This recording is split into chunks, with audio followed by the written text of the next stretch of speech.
Hello friends, आपका स्वागत है हमारे चैनल लाइक स्टडी 09 पर, जिससे हो जाएगा आपको अपनी पढ़ाई से प्यार।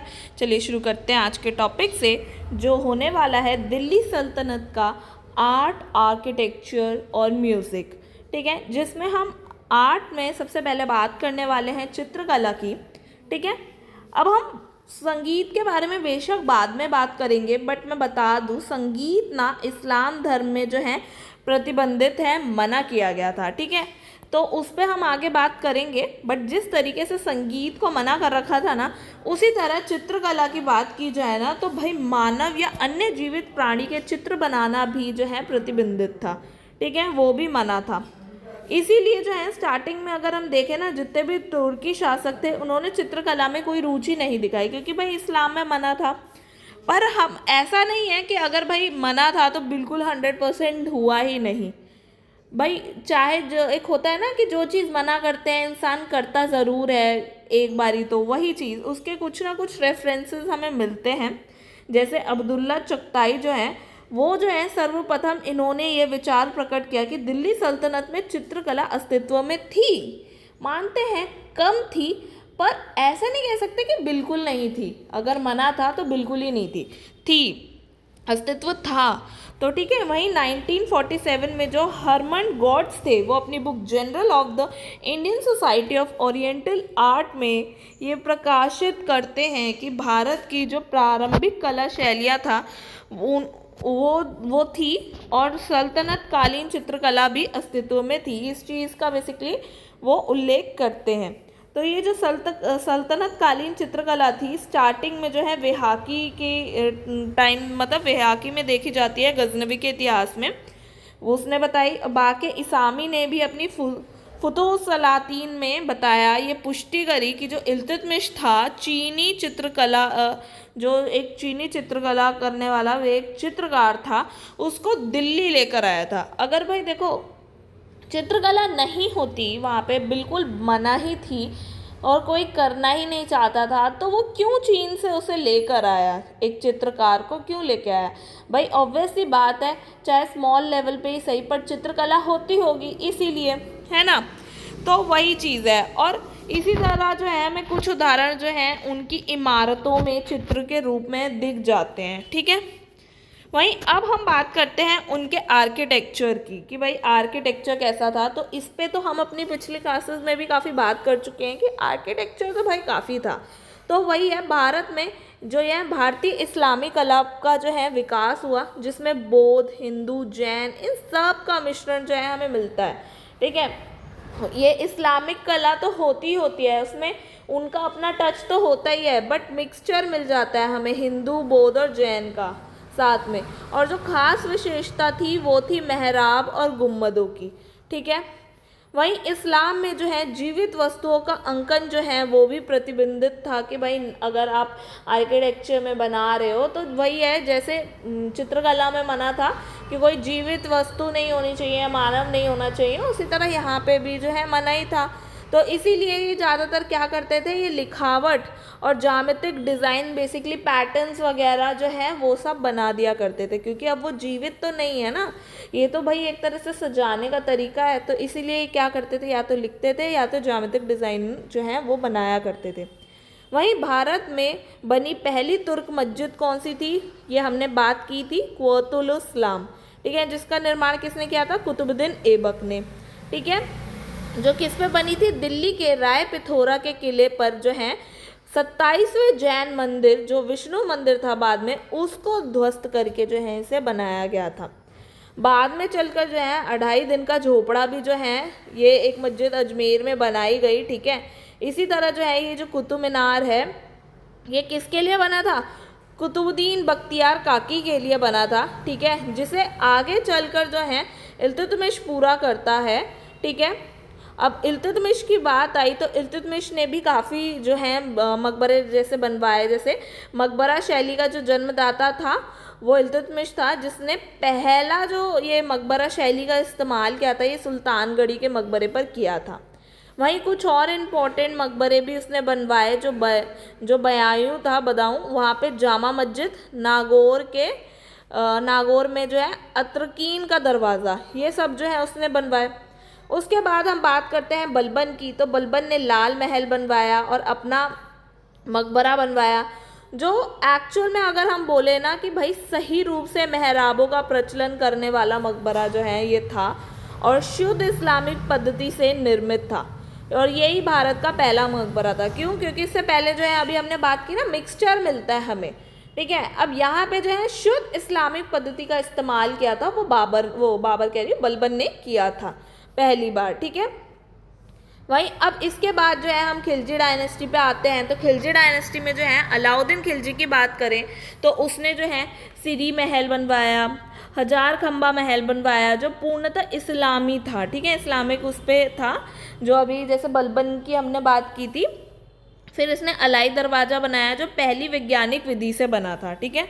फिर कोतुल इस्लाम मस्जिद का विस्तार किया था, जो बेसिकली कुतुबुद्दीन ऐबक ने बनवाई थी। और फिर हो गया निजामुद्दीन औलिया की दरगाह जो थी जमात मस्जिद वो, और बाकी इसने ज़्यादातर फोकस किस पे किया? इस्लामी पद्धति पर। अब हम बात करते हैं तुगलक काल में। तो भाई तुगलक काल में जो है भवन जो थे वो काफ़ी विशाल थे और सादे ढंग के थे, ठीक है, मतलब बड़े थे और सिंपल थे। तो उसमें एग्जाम्पल देखें तो तुगलकाबाद की गढ़ी, और उसके साथ जो है कृत्रिम झील के बीच में गयासुद्दीन का मकबरा, ये जो है बना हुआ मिलता है। वहीं हम तुगलक काल में बात कर रहे हैं तो भाई मोहम्मद बिन तुगलक को तो नहीं भूल सकते। उसने जो है झापना नगर जो है दिल्ली में उसे बसाया। तुगलकाबाद में आदिलाबाद का किला बनवाया। वहीं फिरोज शाह तुगलक की बात करें तो इसने फिरोज शाह कोटला जो दिल्ली में है ना, उसको बसाया, ठीक है। आगे और जो है काली मस्जिद हो गया, खिड़की मस्जिद हो गया, काबा मस्जिद हो गया, खाने जहाँ तहलगानी के मकबरे का निर्माण जो है उसने करवाया। और ये जो खाने जहाँ की तहलगानी के मकबरा है ना, ये पहला जो है अष्टभुजा वाला मकबरा रहा है दिल्ली का, जो है आप याद रखिएगा, एग्जाम्स में पूछ लिया जाता है। वहीं अब हम बात करें लास्ट जो है लोधी काल में। तो लोधी काल में जो है मकबरे, ये जो है मकबरे का काल कहा जाता था। भाई क्यों? क्योंकि इसमें स्टाइल काफ़ी ज़्यादा चेंज हुए थे जो पहले हो रहे थे उसके कंपेयर में।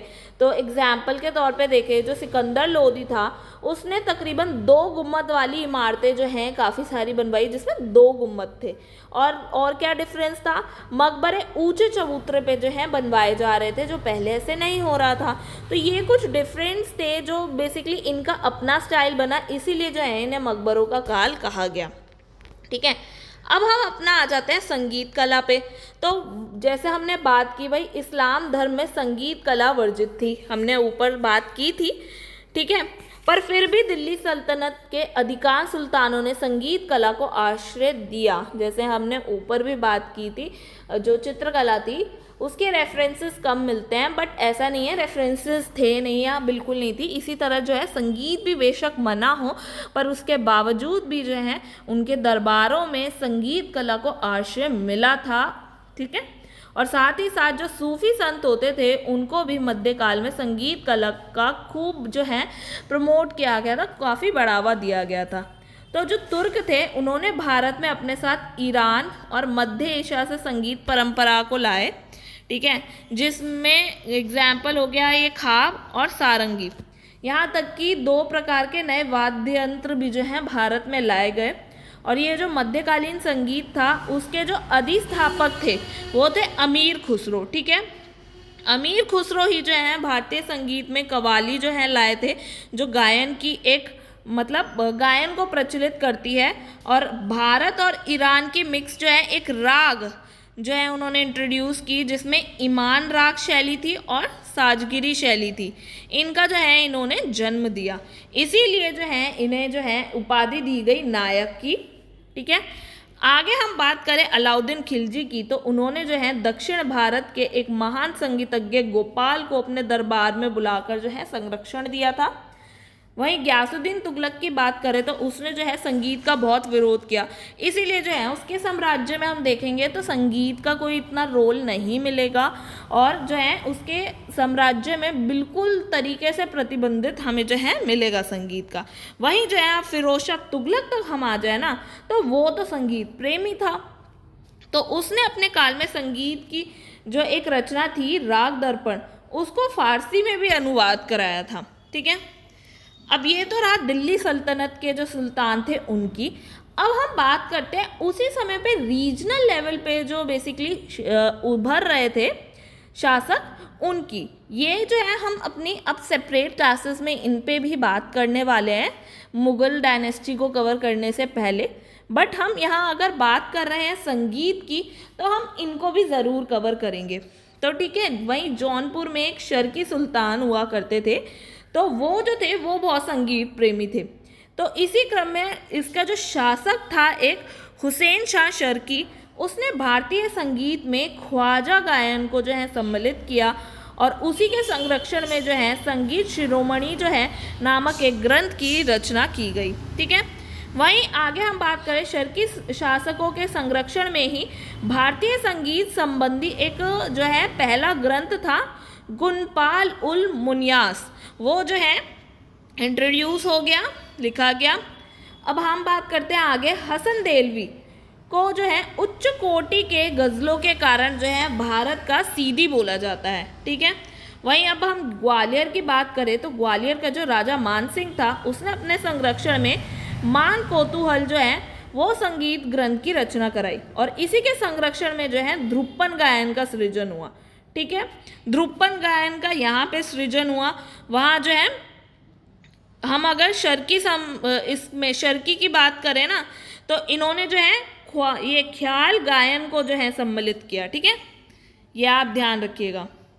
तो आगे हम बात करें बंगाल में तो इन्होंने जो है चैतन्य महाप्रभु ने जो है कीर्तन शैली को जन्म दिया। जो भाई हम देखते हैं ना कीर्तन होते हैं मंदिरों में, वही उसे बंगाल में चैतन्य महाप्रभु ने कीर्तन शैली को जन्म दिया।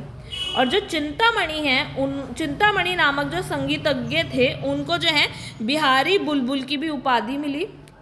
और संगीत रत्नाकर की रचना जो है सारंग देव ने और राज तरंगनी की रचना लोकन कवि ने। ये वो कश्मीर वाली राज तरंगनी नहीं है जो कश्मीर की हिस्ट्री देती है, ये दूसरी है। ठीक है, ये है राग तरंगनी, राज तरंगनी नहीं है, ये आप ध्यान रखिए। ठीक है, तो आई होप आपको आज की क्लास अच्छी लगी होगी। अगर आपको आज की क्लास अच्छी लगी होगी तो प्लीज़ लाइक शेयर सब्सक्राइब करना ना भूलें और कमेंट्स में अपने फीडबैक ज़रूर दें, बेल आइकन को ज़रूर दबाएं। मिलते हैं नेक्स्ट वीडियो में, तब तक के लिए गुड बाय।